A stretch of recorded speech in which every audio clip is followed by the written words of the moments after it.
All right, so we're diving right in. Bainbridge Island politics, 4 city council meetings worth of minutes. And wow, is there a lot to unpack? It's a gold mine, really. Yeah, it's not just, dry minutes. This is a glimpse into the decisions that are shaping your community. Exactly. We're going to figure out the why behind the what and really highlight what it means for you. And how it affects your daily life. Exactly. Things that maybe you wouldn't think about. Exactly. So let's kick things off with the January 9th meeting.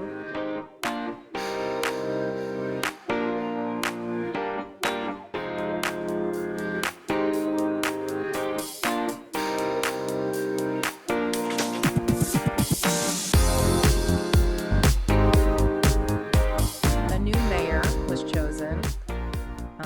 I was surprised by how close that initial vote was. I don't know about you. Yeah, it was a nail-biter for sure. Yeah. Especially at the beginning. Oh, absolutely. You know, those first few rounds of voting really showed us the dynamics of this new council.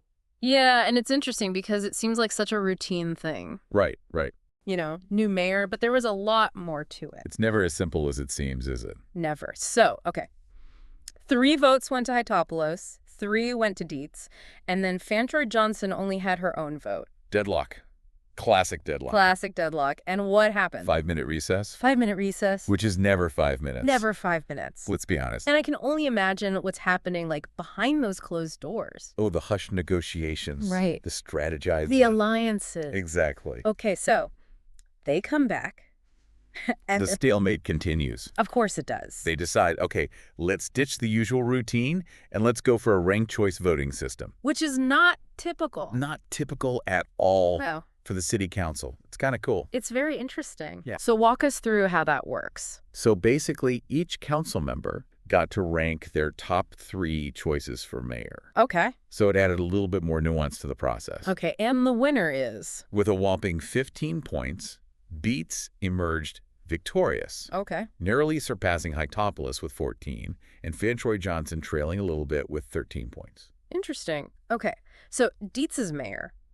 What does this signal for the island? What do we know? That's the million-dollar question, right? Well, if we look at his committee assignments, it seems like affordable housing and revitalizing the downtown area are high on the agenda. Interesting. Okay. Those are some big ones, Yeah, they are. but important ones. It's very important. And we're going to delve into those a little bit more deeply. But before we do, let's move on to the January 23rd meeting. Public comment stole the show, or at least sparked a pretty lively debate. Yeah, this new council, they're still finding their footing. They are? And this meeting, this is where things got really interesting. It did.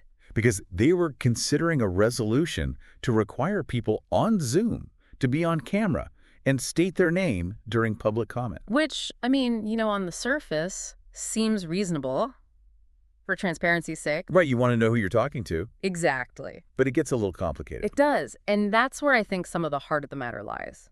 Because what really stirred the pot was this proposed restriction limiting in-person comments to agenda items only.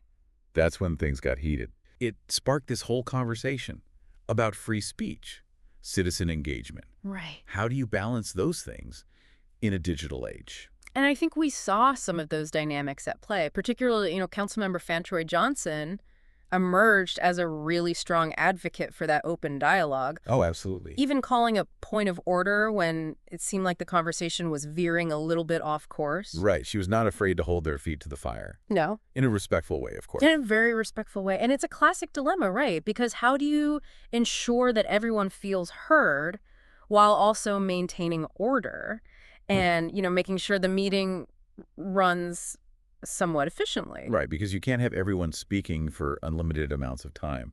It's a balancing act. Yeah. And it's something that a lot of local governments are grappling with, not just Bainbridge Island. It's a sign of the times. It is. This whole Zoom world we live in. The hybrid world that we're all trying to navigate. Exactly. So what happened? What was the final decision? Well, they voted to move forward with a resolution, Okay. but, big but, Okay. without the in-person comment restriction. Interesting. So kind of a partial victory It is. for those who are really passionate about that open dialogue. Yeah, absolutely. But you can bet this isn't the last word on public participation. Oh, absolutely not. This is going to be an ongoing conversation. This is going to be something that I think we revisit a lot. Oh, for sure. A partial victory. I like that. Yeah. But you're right. This is not going away. Oh, no. Public participation is a hot topic. It is. And speaking of hot topics, let's talk about short-term rental regulations. Ah, yes, the STR debate rages on. It does, and we saw that reflected in the minutes. This has been an ongoing conversation on Bainbridge. Right, it's not a new issue. Not at all.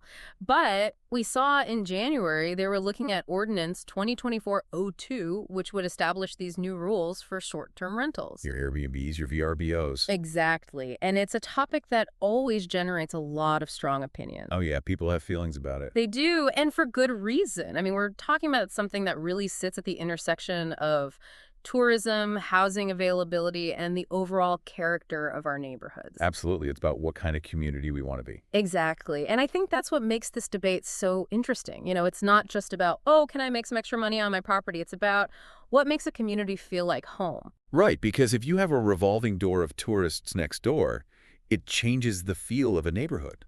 It does. And so you see that tension playing out in the minutes. Like, we see letters of support from groups like the Bainbridge Innkeepers and the Chamber of Commerce. Right, they're looking at the economic side of things. Exactly. Which is important too. Oh, absolutely. Tourism is a big part of the island's economy. For sure.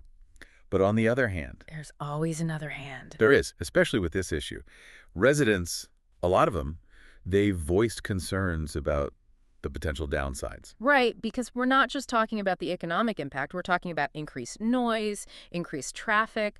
And I think that, some people fear it erodes that sense of community. Yeah, that feeling of knowing your neighbors. Exactly. It's a tough one, trying to find that sweet spot. It is.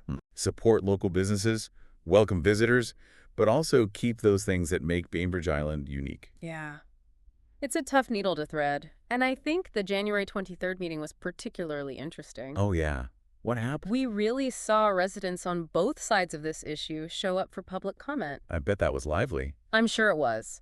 And I think the council, to their credit, they recognized the weight of this decision. Yeah. And so they opted to hold a dedicated meeting solely focused on short-term rental regulations on February 13th. Makes sense. Yeah. Give it the time and attention it deserves. Absolutely, because this is something that's going to have lasting impacts. It will. We'll definitely have to keep an eye out for those minutes. Oh, yeah, I can't wait to dig into that one. Me too. Yeah.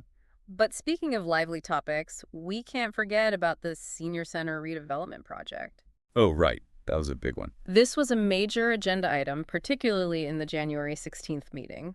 The proposal involves a really interesting partnership between the city and the Senior Center to basically breathe some new life into that existing facility. Okay, so it's more than just a renovation. Yeah, it sounds like they really want to create a true community hub, a space for connection and activity, not just for seniors, but maybe even other residents as well. Interesting. Kind of like an intergenerational space. Yeah, exactly. And of course, no conversation about anything on Bainbridge Island would be complete without talking about affordable housing. Right, it's the elephant in the room. Always. Or the island, I guess. Right, exactly. In this case. But it's a persistent challenge here. And this project, it's interesting because it presents a really unique opportunity to address that head on. Okay, how so? Well, Charlie Winslow, who seems to be a go-to expert on this issue. I've heard that name. Yeah. He presented information on how affordable housing could actually be integrated into this senior center redevelopment. Oh, wow. So they're really thinking creatively about this. They are. They're thinking outside the box. Because it's not always easy to integrate affordable housing into a project like this, right? No, it's not. It takes a lot of planning. It takes community input. And it takes a real commitment to finding solutions that actually work for everybody. Right, because you don't want to just stick affordable housing units in a corner somewhere and call it a day. Exactly. It needs to be well thought out, well integrated. But if they can pull it off, the rewards could be huge. Exactly. And it seems like the council is really genuinely interested in exploring those possibilities. It really seems like they are, and they're putting their money where their mouth is because they did vote unanimously to move that memorandum of understanding forward. Okay, so they're serious about making this happen. Yeah, it'll be fascinating to see what kind of community spaces emerge from this whole redevelopment. Absolutely. And whether they can truly make it a space for everyone. Exactly. And speaking of shaping the future of Bainbridge Island, we can't overlook the council's commitment to sustainable transportation. Ah, yes, another hot button issue. Always this came up in the January 23rd meeting with a motion to actually create a dedicated subcommittee for this very issue. Okay, so transportation is getting its own little task force. It seems like it, which tells you something about the importance of it. Right, because you might think, Why a whole subcommittee just for transportation? Right.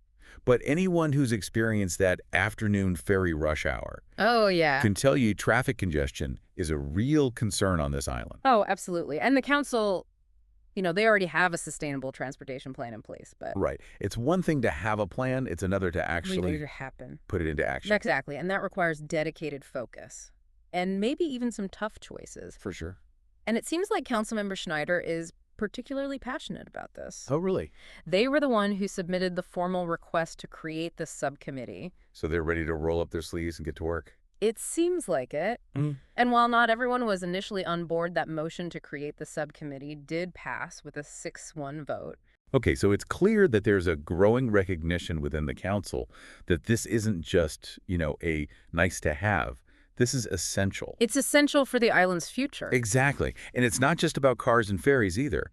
It's about looking ahead, anticipating what the community's needs are going to be down the road. Exactly, making sure Bainbridge stays livable. Livable, vibrant, a place where people want to be. Absolutely. And, in fact, if you take a step back and look at these meetings as a whole, you start to see a pattern emerging. Oh, yeah. What's the common thread? Well, whether it's this debate over short-term rentals, the push for affordable housing, this focus on sustainable transportation, these are all interconnected issues. They're all about the future of the island. Exactly. And what I find really fascinating is how the council navigates these really complex, interconnected challenges. Right, because it's not always easy to find solutions that address all those things at once. It's not. And we see that in some of the smaller details of these meetings, too, like even just the appointment of council members to various boards and committees. Oh, interesting. Okay, so tell me more about that. How does that play into this? Well, take the January 23rd meeting, for example. They discuss these assignments, and it really reveals a lot about individual priorities and the council's overall approach to governing. Okay, give me an example. Well, it's interesting to note that Mayor Dietz and Councilmember Haitopoulos are representing the island on the Kitsap Regional Coordinating Council. Okay, and what does that council do? They're dealing with the big picture stuff that extends beyond just Bainbridge Island. So we're talking regional transportation planning, growth management, things like that. So they're sending their heavy hitters to represent the island's interests. It seems like it. And speaking of heavy hitters, one council member who seems to be finding their voice early on is Councilmember Moriwaki. What have they been up to?